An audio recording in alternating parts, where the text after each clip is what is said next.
Eu sou a doutora Rosa Fernando, sou professora de canto lírico do Complexo das Escolas de Arte, CEAR. Eu sou professora, estou no ramo do ensino já há 29 anos, portanto de ensino como professora de canto, piano complementar e de coro também.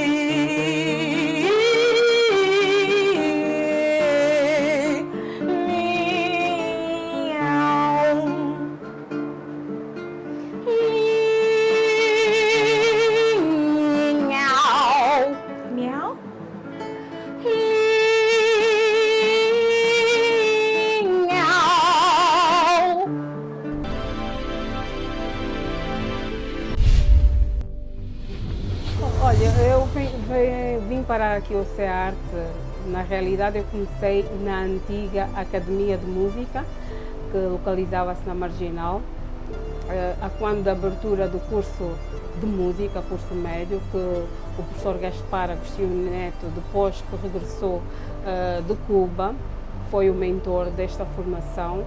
Portanto, formei-me na antiga academia e daí em diante recebi uma proposta comecei primeiro como monitora, tive que depois ir fazer o curso de agregação pedagógica, assim que terminei a formação, para poder lecionar. E estou aqui já, como disse anteriormente, a caminho de quase 30 anos. Portanto, eu comecei com os meus 17 anos.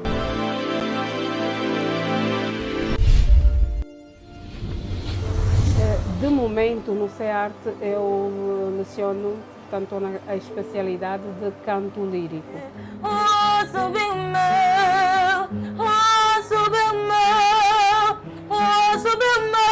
Pra esquecer meus pensamentos.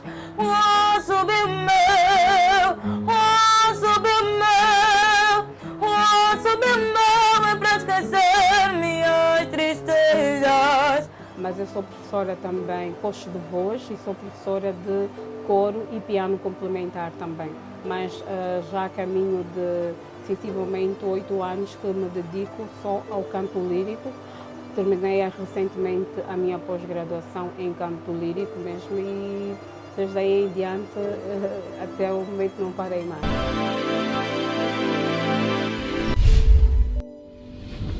Olha,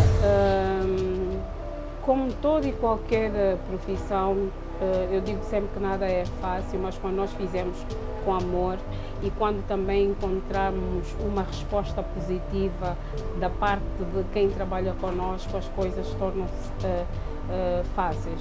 Mas o maior desafio, o primeiro que encontrei ao longo desta minha carreira, foi ter trabalhado com estudantes portadores de deficiência. Estou a falar eu tenho alunos nesse momento que têm um problema de autismo, não é? E então não é fácil de trabalhar. Eu tive que ir me formar e informar, não é, para poder atender, dar resposta, não é, atender, tendo em conta a especificidade de cada aluno.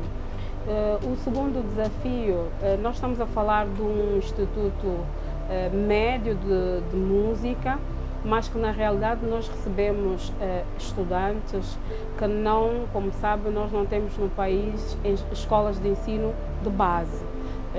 Então os estudantes vêm para aqui sem ter a mínima noção do que é que vão encontrar.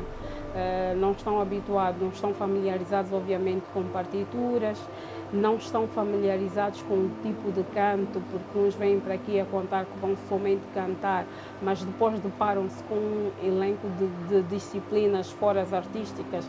Temos as disciplinas do ensino geral e então é complicado trabalhar com pessoas que vêm despidos de qualquer informação, qualquer entre aspas, porque tem a empírica, não é?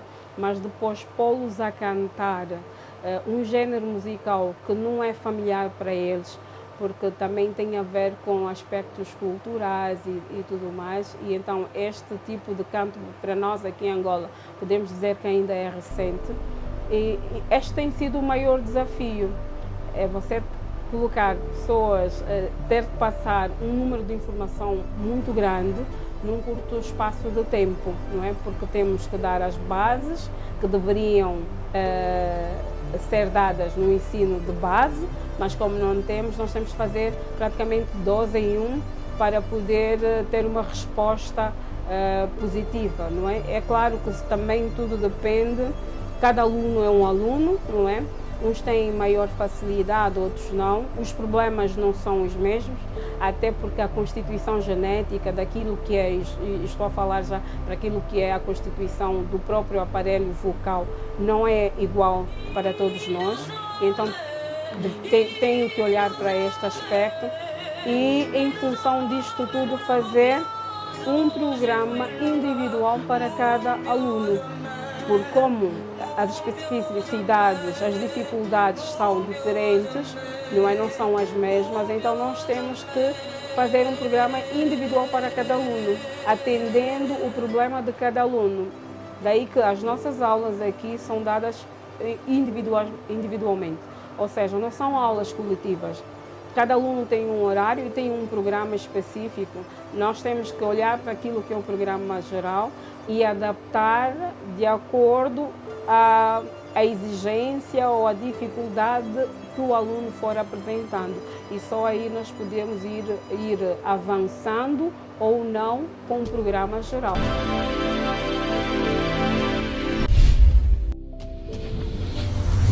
Sim.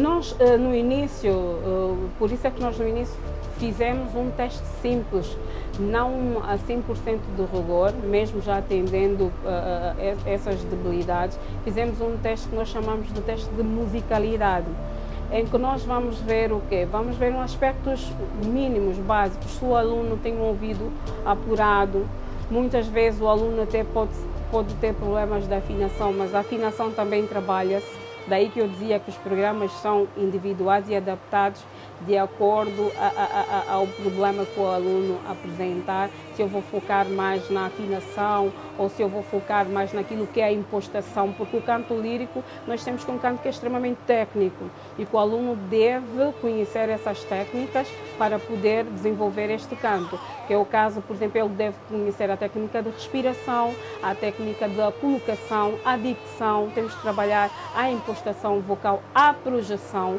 porque o aluno de canto lírico, ele deve saber cantar sem auxílio daquilo que são os aparelhos ou instrumentos eletrônicos, como por exemplo um microfone. Ele tem que saber projetar a sua voz de formas a que o último, se ele estiver num teatro ou numa sala, o último ouvinte ou espectador que estiver sentado na última fila tem que ouvir a sua voz, não é? Então nós temos estado a fazer, até um certo ponto, adaptações dos programas de acordo à peculiaridade de cada aluno, para poder, se caso contrário não teremos respostas positivas. Seria um tiro no pé nós pegarmos no programa tal qual ele é e distribuirmos ou aplicarmos a todos os estudantes. Não, nós temos que olhar, por isso é que fizemos esse teste de musicalidade no início, para vermos quem são os alunos que de facto reúnem as mínimas condições de poder fazer canto lírico. Porque muitos estão habituados com o canto popular, nos veem, querem fazer rap, todos esses estilos musicais, e depois alguns acabam desistindo porque de facto não se revêem neste estilo de música e pronto, e erradamente eles vão chamando, vão dando nomes, não é? Vão dizendo que não, eu não vim para estudar ópera. Pronto, falta mesmo de conhecimento isso.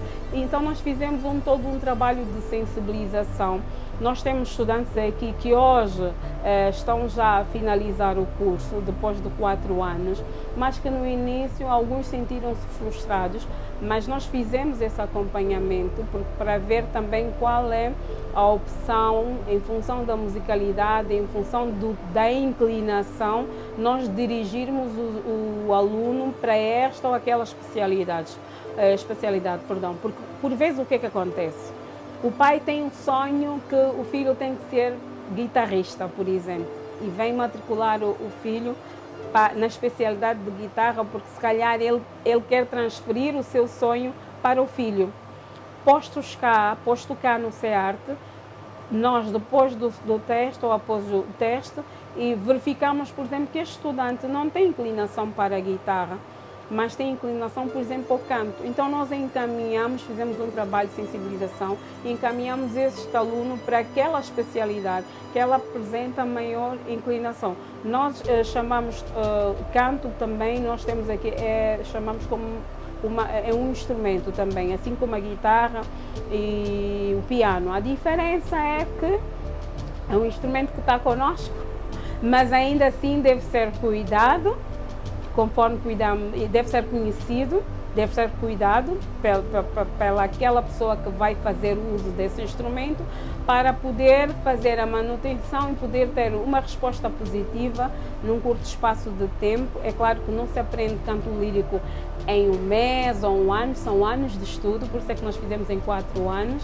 e ele poder sentir a vontade e poder, acima de tudo, cuidar aquele que é o seu instrumento de trabalho, porque conforme vemos que o piano, por exemplo, é mecânico, tem cordas, e a guitarra e pode danificar, o nosso aparelho o instrumento de trabalho, no caso seria as cordas vocais, que produzem o nosso som que chamamos de voz, também devemos observar um certo cuidado se nós quisermos utilizá-lo para mais tempo sem o danificar. Por isso é que têm que aprender a usar de facto o instrumento de trabalho.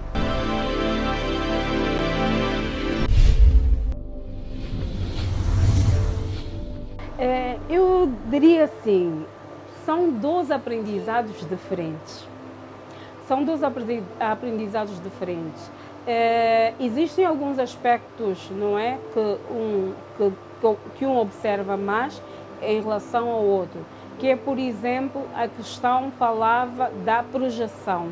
Quando nós falamos em projeção, são técnicas, por exemplo, que o cantor lírico, porque o canto lírico, por exemplo, diferente do canto popular, que o cantor pode improvisar, pode fazer os melismas, estes elementos todos não fazem parte do canto lírico. O canto lírico, por exemplo, não prevê imprevisto, ou seja, o cantor deve seguir fielmente aquilo que é a partitura, aquilo que é a composição ou a ideia que o compositor quis passar na altura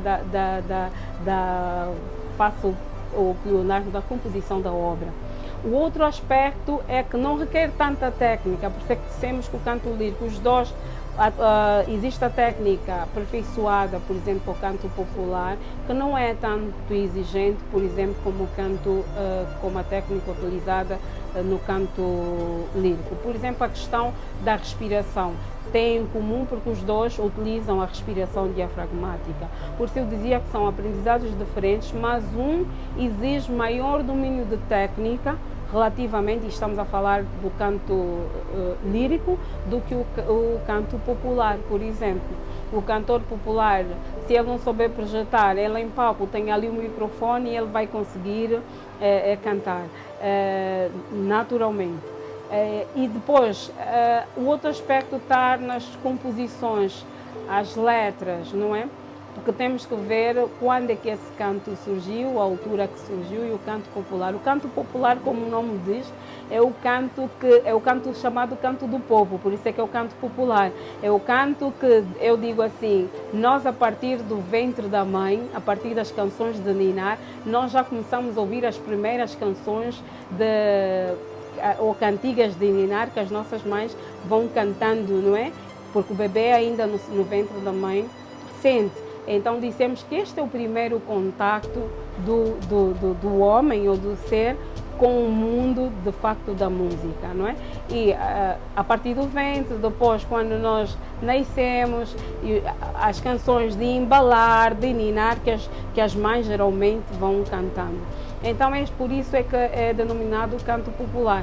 Já o canto lírico, e ao contrário do canto popular,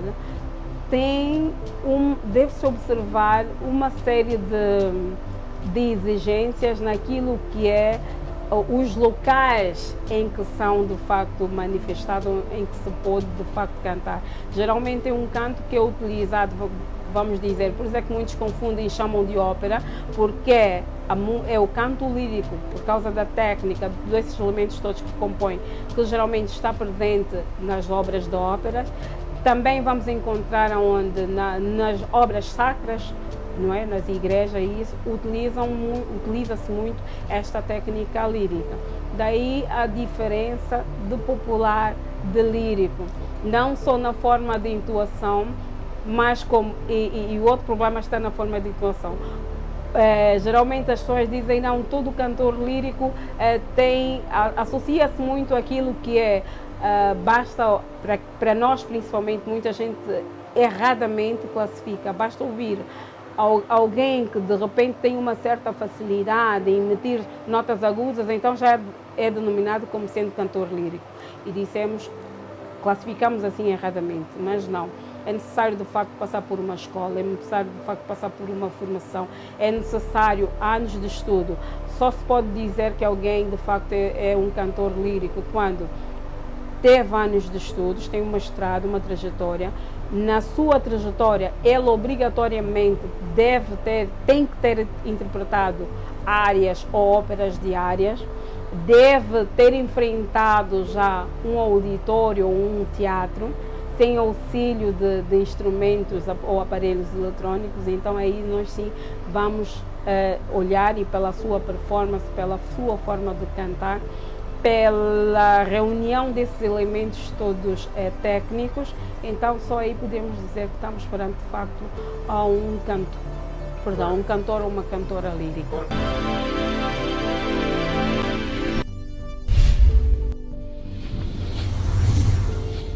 Esta formação ajuda muito para aquelas pessoas que sejam especiais de algum modo, do ponto de vista socioemotivo, do ponto de vista físico-motor, porque a música também funciona como terapia. Existe a música terapêutica, e nós aqui no CEARTE, já caminho de sensivelmente 3 anos, temos estado a receber alunos com deficiências das mais variadas áreas, não é? E nós temos estado a notar a evolução, nós como professores, e relato dos próprios pais também, que vão fazendo sempre um acompanhamento. Temos alunos que nós, por exemplo, eu tenho alunos que criou-se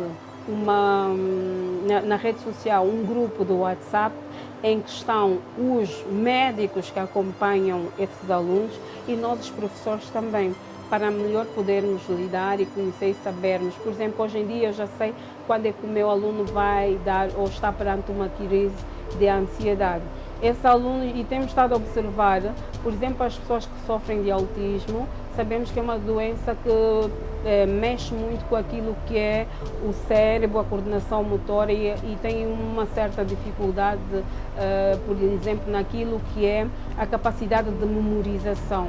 Mas temos estado a notar, por exemplo, nos nossos alunos, que têm estado a conseguir, têm estado a trabalhar, nós trabalhamos esse lado, e eles conseguem, portanto, memorizar letras, não só a letra, mas como aquilo que é o conteúdo melódico das obras, e têm estado a sair-se muito bem.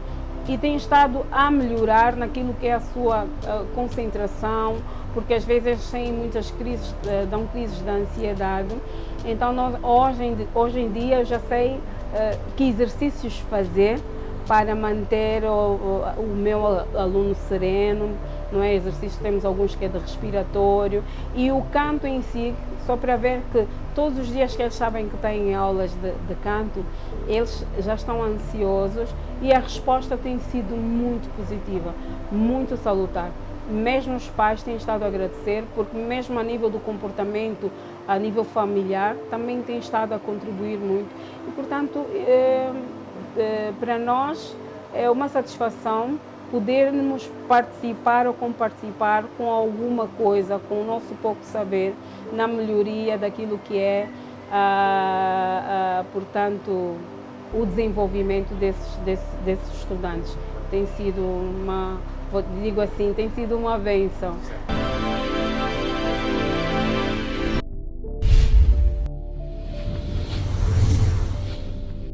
Olha, vamos assim dizer, a atividade mais aconselhável para alunos que têm, ou pessoas que têm problemas de asma, não é de facto o canto, mas é mais as disciplinas de sopro, como por exemplo flauta. A flauta ajuda muito, e digo isso porque o meu filho é asmático e ele teve que ficar um tempo não a fazer canto comigo, mas eu tive que o colocar e por recomendações médicas a ter aulas de flauta, e ajudou e ajuda muito. Após isso, ele pode, não é que o aluno ou a pessoa que sofre de asma não possa fazer canto, pode, mas por ser um canto que exige muito, a primeira coisa que nós aprendemos aqui é o controlo da respiração, aprender a respirar, que é a utilizar a chamada respiração diafragmática ou apostodiafragmática. Para aquele aluno que sofre de asma, se ele não tiver em crise, ele vai tirar de letra, vai aprender e ele pode fazer, mas se ele tiver numa crise de asma, não vai conseguir fazer. Então, o que nós aconselhamos primeiro é ou fazer em simultâneo a aula de flauta, para poder melhorar naquilo que é a sua respiração e o seu controle respiratório, e depois disso, após um período, ele pode começar as aulas de canto. É o que nós aconselhamos.